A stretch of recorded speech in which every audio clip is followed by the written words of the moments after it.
If you're watching this at home, I'm grateful.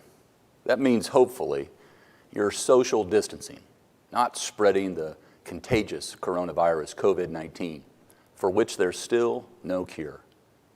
That means you're being part of the solution, not the problem. So on behalf of the state, I thank you. But because both the infection rate and the death rate continue to climb, Indiana, we need to do more. Our neighbors and our economy need to see that we're taking steps that will help flatten the curve to ensure our healthcare system is able to treat the most vulnerable. To best do that, let me lay out 5 points. First, as of Tuesday, your state government personnel will not be a reason you have to get out of your house. The state will be reduced to only the absolute essential workforce level, such as state hospitals, police, prison staff, child protection services, health, and our already activated National Guard. We'll be maximizing remote work, online and call centers to continue core functions such as unemployment insurance and welfare applications. Whatever non-essential state business that has to be conducted in person will have to wait. Citizens shouldn't worry. This means all types of licenses issued by the state will automatically be extended by 60 days. And law enforcement officials are not going to be issuing citations for, say, expired driver's licenses or registrations.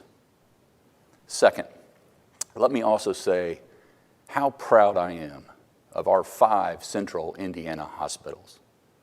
In order to expand capacity and enhance coordination and save lives, we're activating a comprehensive healthcare-oriented emergency operations center jointly run by Marion County, our capital city, and the state. This center will centrally inventory and provide support for personnel, supplies like ventilators, masks, goggles, gloves, and gowns, and space as we move into the patient surge for COVID-19 phase. By supporting movement and coordination among all hospital systems, we will not leave any healthcare delivery system alone in their struggle to take care of Hoosiers, both those affected by the pandemic and those with other illnesses.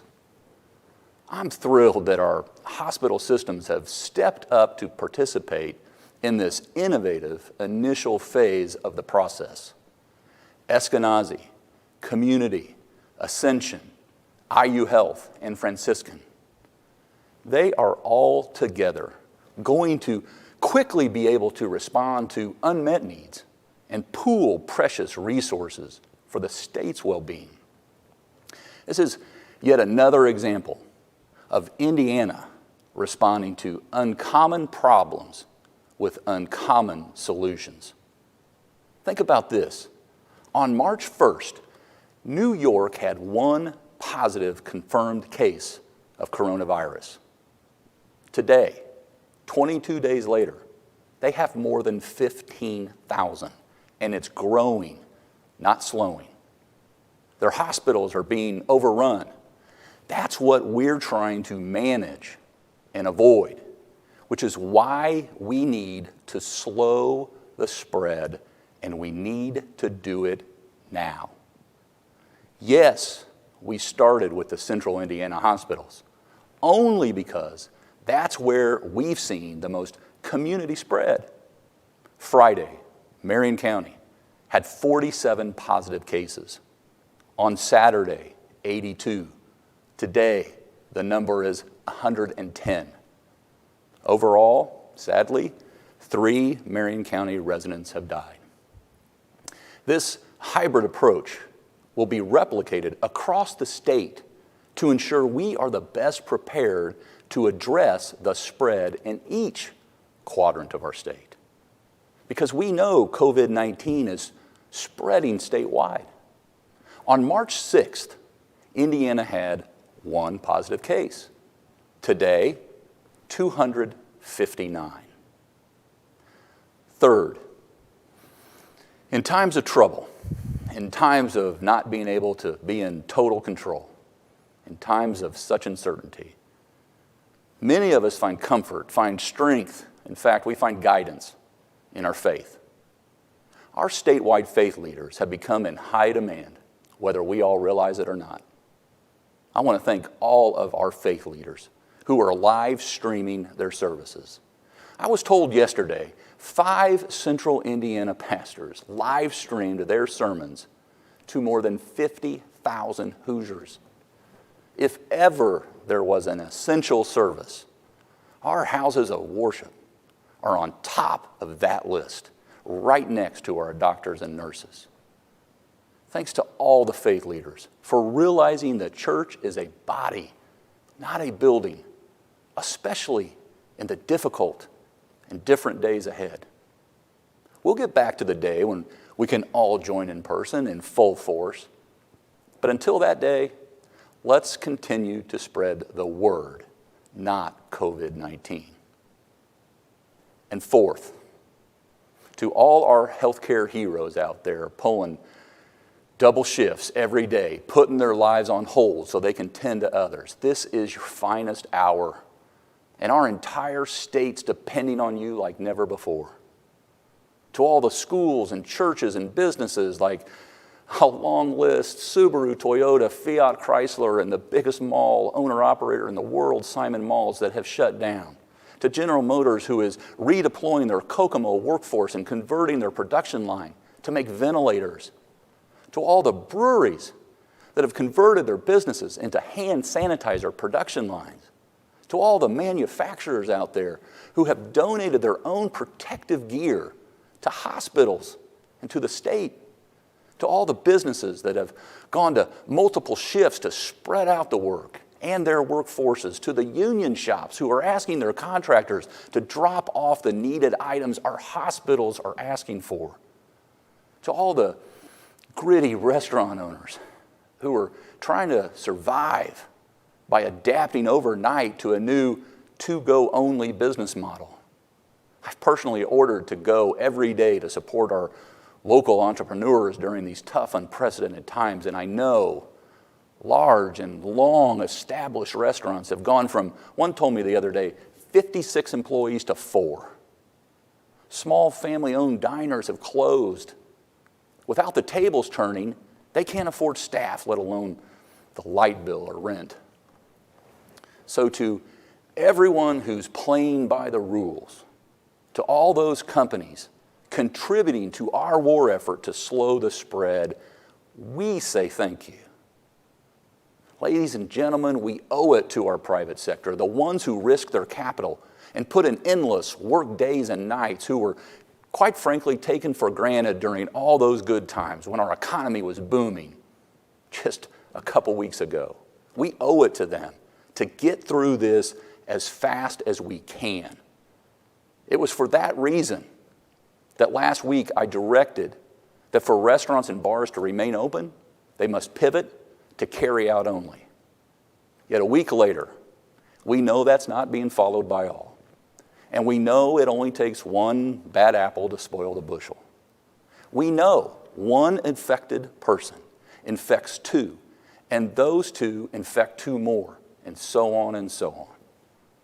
Today, I signed an executive order that instructs the ATC to suspend any and all food and beverage licenses for those who violate the order. Additionally, I've signed another executive order that calls on all Hoosiers to hunker down. Stay at home. Unless you're going out on an essential errand or essential work or essential business. Other states have recently come out with similar directives. Ohio has stay at home. Kentucky yesterday evening rolled one out. Illinois a few days before them. It's because we're all seeing the same trends or waves coming, especially in the dense areas, but it is spreading to all counties. So stay home. Get groceries only when you need them and only buy what you need. I'm telling you, the next 2 weeks are critical. That's March 24th through April 7th, if we're going to slow the spread. And we must slow the spread.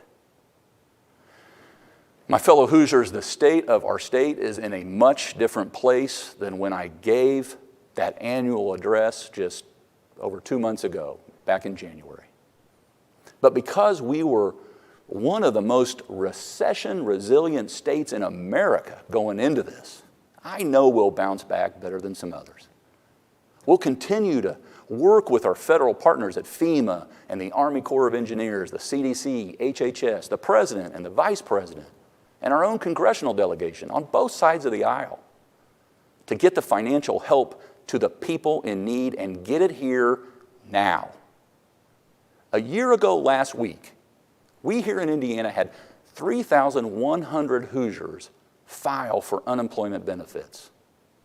Fast forward exactly a year later, last week, we had 54,000 Hoosiers file for help.